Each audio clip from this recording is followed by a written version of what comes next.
असुर और बढ़ई की कहानी। एक बढ़ई था, सुख से खाना, 2 घड़ी सोना, बाकी समय काम ही काम में लगा रहता था। किसी का पान रखने का, किसी का नमक रखने का, किसी का हल्दी डिब्बा, खाट बक्सा संदूक, किसी की सवारी पालकी, किसी का खटोला, यह सब बनाना चलता। फिर हल बैलगाड़ी बनाना भी होता। अपने लिए कभी खाट या पलंग बनाने की फुर्सत ना होती। कहा जाता है कीवट लाता मछली पर केकड़ा खाता, वैसे ही बढ़ई खाट पलंग बनाता पर खुद नीचे सोता। इस पर घरवाली सदा झंझट करती। एक दिन मन किया चल पलंग बना दे। अच्छी लकड़ी ना हो ना सही, पलंग बनाए। मोटा पका पेड़ काटा पर नीचे ना पड़ा। जड़ कट गई लेकिन वैसे ही खड़ा रहा। अचंभे की बात, रस्सी लगा जितना खींचा टस से मस ना हुआ। मन में सोचा इसमें भूत प्रेत या यक्ष देवता है। कल आऊंगा। अगले दिन आकर देखा पेड़ वैसे ही खड़ा है। एक पत्ता या फूल भी मुरझाया नहीं। बढ़ई ने सोचा मेरा भाग ही खोटा है, नीचे सोना है, बिना खाट पलंग बने कैसे। पेड़ से आवाज आई, हाँ होगा, बड़ा बेटा दे तो। बढ़ई ने मन में सोचा पलंग पर नहीं सोया ना सही, क्या डूब जाएगा। इधर पेड़ को मुंह खोलकर कहा, तू सो, मैं कल भेज दूंगा बेटे को। पेड़ सो गया। बढ़ई ने सोचा पेड़ क्या करेगा बेटे का। बेटे से कहा बैलगाड़ी ले जा, लकड़ी लाद कर लानी है। बेटा इतनी बात जानता ना था। बैलगाड़ी लेकर जंगल गया।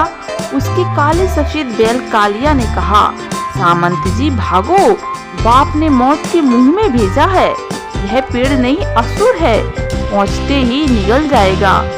जाओ भागो, सफेद बैल ने कहा।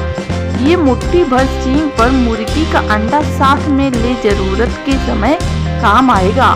पेड़ पीछा करे तो उस पर फेंक देना।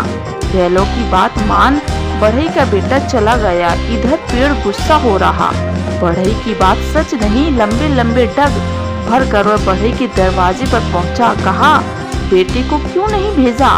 खाती मैंने तो बड़ी भोर ही भेज दिया, तो फिर गया कहाँ। अच्छा तो देखता हूँ। पेड़ और 10 हाथ ऊंचा हो गया। चारों ओर देखा 2 कोस भागा जा रहा। पेड़ कूदता कूदता चला। इधर एक छलांग में 10 हाथ घड़ी भर में खाती के बेटे तक पहुंच गया। अरे भाग कहाँ रहा, कहे अपने दोनों हाथ बढ़ा दिए। छोकरा पत्ते की तरह कांपता रहा, पर मन मजबूत कर अंडा उस पर फेंक दिया। अंडा फटा, एक नदी बह चली। सिर कटे सांप की तरह का बहाव पेड़ नदी में उतरा और धारा का जोर न सह कुछ दूर बह गया। मुश्किल से जमीन पर टिका, तब तक लड़का आधा कोस बढ़ गया। पेड़ फिर भागने लगा। पेड़ ने कहा अब जाएगा कहाँ। कस कर पकड़ा, पकड़ते ही सीख फेंक दी। देखते ही देखते एक बांस का झुरमुट कांटों का हो गया। यूं घना बांस का वन हो गया, बाहर जाने को रास्ता नहीं। पेड़ जितना तोड़ रहा वन घना होता जा रहा। देखते ही देखते आग लग गई, जल गया। उसके साथ वह पेड़ भी जल गया। लड़के ने चैन की सांस ली। सोचा अब किधर जाऊं। जिस बाप ने एक खाट पर सोने के लिए मौत के मुंह में भेज दिया, वह कैसा बाप। अब जन्म स्थान पर पाँव न रखूं। सीधे चल पड़ा। चलते चलते एक बूढ़ी के द्वार पर जा पहुंचा। काली स्याही बूढ़ी, सिर के बाल जूट हो गए, मूली से 1-2 दांत हैं। लड़के ने बूढ़ी को नमस्कार किया। बूढ़ी बोली, सांझ को खिल सुबह जा, तोरे फूल सी आयु पा। बूढ़ी ने बढ़ई के बेटे से सारी बात सुनी। सोचने लगी जो हो, आहार द्वार पर आ गया। खा बेटे, मेरे घर रह, मेरा कहीं कोई नहीं, मेरे मरे मुंह में आग देना। लड़के को शक हुआ, ये वन में अकेली कोई नहीं, गुजारा कैसे हो। चारों ओर देखा आदमी की हड्डियां, जानवर, गाय गोरू की हड्डियां, पहाड़ सा ढेर है। पोखर जाकर आता हूँ, कहकर भाग आया। घड़ी पहर बीता, न लौटा। अब बच्चे के नाम लेकर पुकारा, अरे बिचकिया, किरकिटिया, घूमसा, ढामा, घड़चा, चटपटा खाना, भूखा, सब कहाँ गए? सातों पता नहीं कितनी दूर गए। बूढ़ी की पुकार न सुनी। हाथी के लड़के को जब से देखा तब से बूढ़ी के मुंह में लार बह रही है। इतना कोमल नरम मांस, बूढ़ी को कुछ भी न सूझा, घर में आग लगा दी। असुर सारे पहाड़ पर रहते घर जलता देख दौड़े, थूक थूक कर आग बुझा दी। माँ को पूछा, आग कैसे लगी, किसने लगाई, बता। बूढ़ी ने सारी बात कही। असुर सारे गरज उठे। आकाश में देखा बढ़ई का बेटा दौड़ रहा, एक पेड़ पर चढ़ गया। पेड़ के नीचे पहुंचे असुर डाल पर आकर एक चोट कर दी। यूं एक एक कर सातों को निपात कर डाला। वहां खून की नदी बह चली। हाथ मुंह धोकर वह घर में घुसा। उसके घर में चूल्हा न जला। बात क्या? माली का घर। बात क्या है? पता चला कोई असुर आया है, सबको खा जाता। मगर राजा ने समझाया, ऐसे तो एक दिन में खत्म हो जाएंगे। हम तुम्हें रोज एक एक कर भेजेंगे। बस्ता भर चावल, एक सगड़ भर पिठऊ, भात, भेड़ या बकरी या सुअर, छेना, पना आदि। असुर खुश। राजा ने राज्य में पारी बांट दी। जिसकी जिस दिन पारी होती सुबह ही वो वहां पहुंच देता।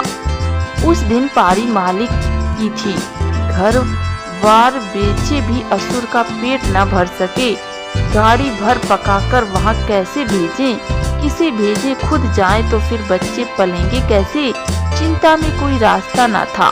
तभी खाती का लड़का वहां पहुंचा। कहा, साहस कर, खाना दो, मैं निपट लूंगा। माली ने आओ भगत कर खाना खिलाया। खा पी कर अब उसने आधी गाड़ी पत्थर, 2 बस्ते कंकड़ ले पहुंचा। असुर भूख में बेहाल खाती के लड़के को देख कहा, तुझे मेरा डर नहीं लगा? पहले तुझे खाता हूँ।